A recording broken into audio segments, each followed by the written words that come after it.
मां बेला देवी की कृपा है कि जिस प्रतापगढ़ के बारे में कभी लोग कहते थे कि विकास नहीं हो सकता,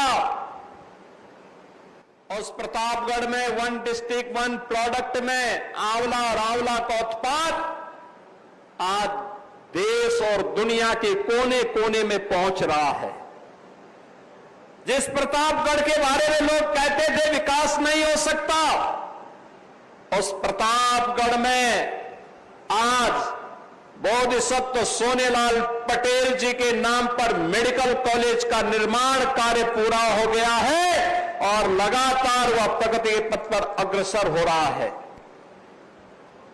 जिस प्रतापगढ़ के बारे में लोग कहते थे कि वहां पर कनेक्टिविटी की समस्या है, उस प्रतापगढ़ में देश का सबसे बड़ा एक्सप्रेसवे गंगा एक्सप्रेसवे मेरठ से प्रयागराज के बीच में प्रतापगढ़ के भी 40-42 किलोमीटर के भूभाग को अपने साथ लेकर के यहां के विकास को आगे बढ़ाने के लिए प्रतिबद्ध दिखाई देता है। और अयोध्या से प्रयागराज के बीच 6 लेन का जो हाईवे बन रहा है, प्रतापगढ़ के बाईपास और विकास के साथ यह एक मील का पत्थर जुड़ने जा रहा है। बहनों और भाइयों, विकास कैसे होना चाहिए?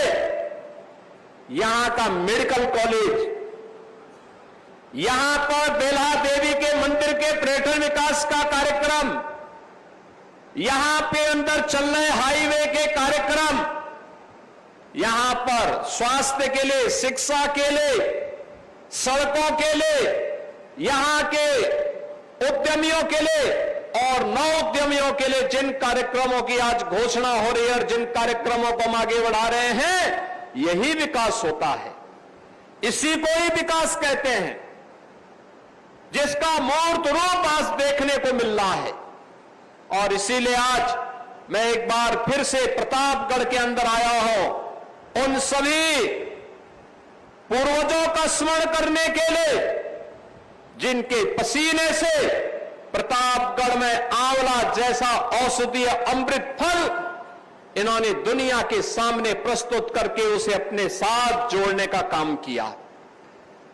मैं उन्हें नमन करने के लिए आया हूं, जिन्होंने आजादी के संघर्षों में अपना योगदान दिया, और मैं उन सबका अभिनंदन करने के लिए आया हूं जो विकास की इस प्रक्रिया में प्रधानमंत्री मोदी जी के साथ कदम से कदम मिला करके चलने के लिए प्रतिबद्ध दिखा।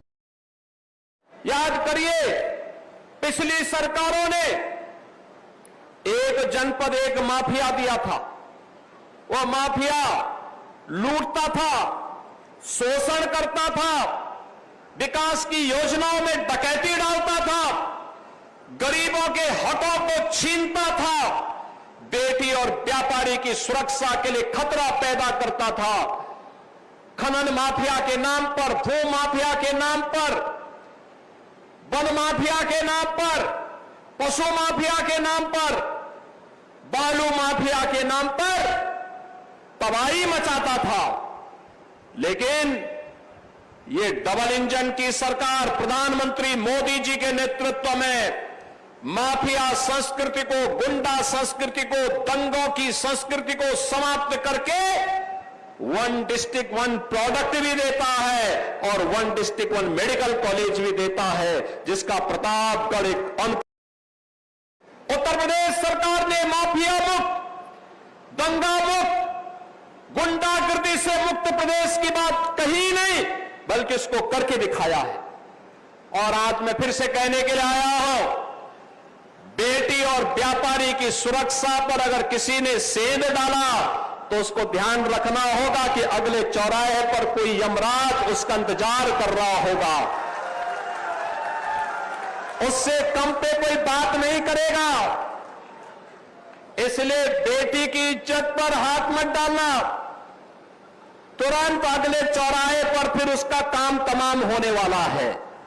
और इसीलिए हर बेटी की सुरक्षा हो, हर बेटी का संरक्षण हो, हर बेटी को आगे बढ़ने का अवसर मिले, इसी के लिए सरकार ने उत्तर प्रदेश सरकार की पुलिस भर्ती में बेटी को प्राथमिकता दिया। आपने देखा होगा अभी हाल ही में उत्तर प्रदेश पुलिस में 60,200 से अधिक पुलिस भर्ती की कार्रवाई संपन्न किया। 12,000 से अधिक बेटियां उसमें भर्ती होकर के गई। 12,000 से अधिक प्रतापगढ़ की बेटियां भी उसमें भर्ती होने हुई हैं।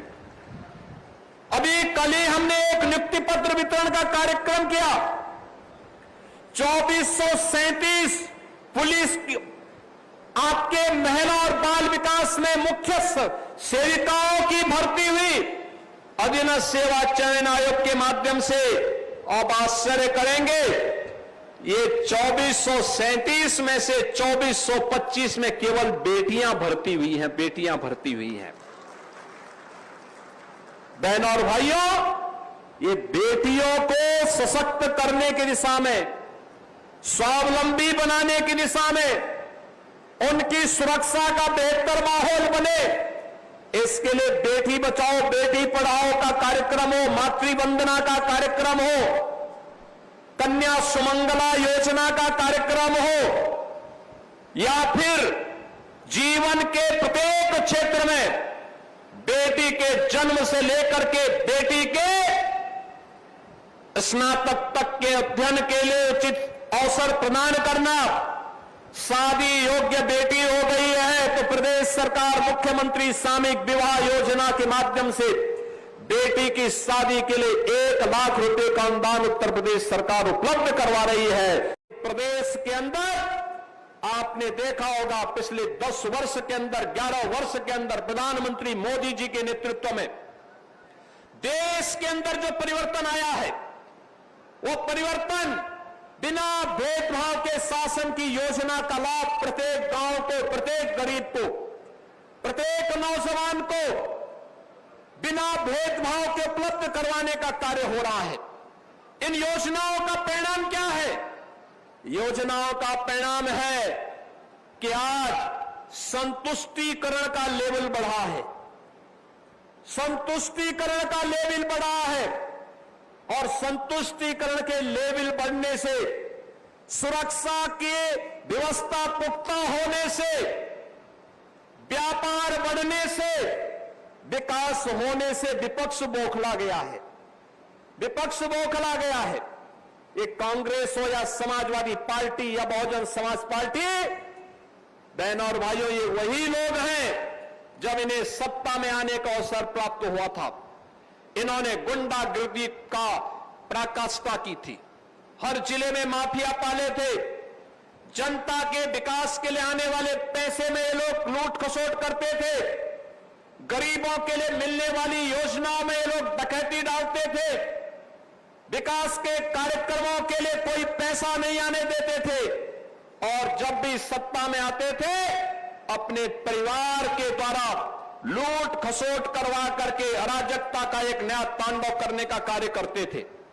आज जब उन्हें यह देखने को मिल रहा है कि उनके लिए कोई जगह नहीं, तो राजनीति में भी अभद्र भाषा का प्रयोग कर रहे हैं। याद करिए, ये समाजवादी पार्टी या कांग्रेस का जो इंडी गठबंधन है, ये इंडी गठबंधन एंटी इंडिया गठबंधन है। एंटी इंडिया गठबंधन है। ये भारत विरोधी गठबंधन है। ये भारत की आन बान और शान के साथ खिलवाड़ करने वाला गठबंधन है। भारत को अराजकता की भट्टी में झोंकने वाला गठबंधन है। इनकी सहानुभूति 140 करोड़ भारतीयों के प्रति नहीं, इनके द्वारा भारत के संवैधानिक संस्थाओं को सम्मान नहीं दिया जाता है। ये वही गठबंधन है जो अपने समय में जब इन्हें सत्ता में आने का अवसर प्राप्त हुआ था, उस समय इन्होंने प्रदेश के अंदर और देश के अंदर अराजकता का तांडव। आपने कल देखा होगा न्यूज़पेपरों में, आज के न्यूज़पेपर में और कल के विजुअल मीडिया और सोशल मीडिया रंगे हुए थे। संबल में 24 में वहां पर जिस प्रकार का दंगा करने की एक साजिश हुई थी, उस दंगों की साजिश का कल जो कमीशन, न्यायिक कमीशन बना था, न्यायिक कमीशन ने अपनी रिपोर्ट दी है और न्यायिक कमीशन की उस रिपोर्ट के कुछ अंश सामने आए हैं कैसे समाजवादी पार्टी और कांग्रेस के समय में चुन चुन करके हिंदुओं को निशाना बनाया जाता था, कैसे उनकी डेमोग्राफी को, उनकी जनसांख्यिकी को कम करके लगातार उन पर अत्याचार करवाए जाते थे, कैसे दंगे करवा करके हिंदू विहीन कर दिया जाता था क्षेत्रों को। लेकिन आज ये डबल इंजन की सरकार है, डेमोग्राफी को भी नहीं बदलने देगी और जो भी डेमोग्राफी को बदलने का दुस्साहस करेगा उसको स्वयं पलायन करने के लिए मजबूर होना पड़ेगा, क्योंकि अब बिना भेदभाव के शासन की योजना का लाभ हर नागरिक को प्राप्त हो रहा है।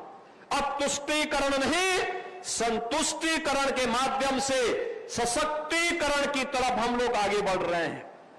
पिछले 8 वर्ष में 6 करोड़ लोगों को गरीबी रेखा से उभारने, मुझे याद है इसी जनपद में ग्राम्य विकास मंत्री के रूप में डॉक्टर महेंद्र सिंह जी जब काम करते थे, श्री मोदी सिंह जी ने बाद में इस परंपरा को आगे बढ़ाया। सर्वाधिक प्रधानमंत्री आवास योजना का लाभ प्रतापगढ़ जनपद के गरीबों को प्राप्त हुआ था, बिना भेदभाव के प्राप्त हुआ था। मुझे याद है कि जब जल शक्ति मंत्री के रूप में कार्य करने का उन्हें अवसर प्राप्त हुआ था, तो जल शक्ति मंत्री के रूप में नहरों में पानी को हेड टू टेल तक पहुंचाने का काम हो या हर घर नल की योजना को गांव-गांव तक पहुंचाने का कार्यक्रम, ये सफलतापूर्वक आगे बढ़ा।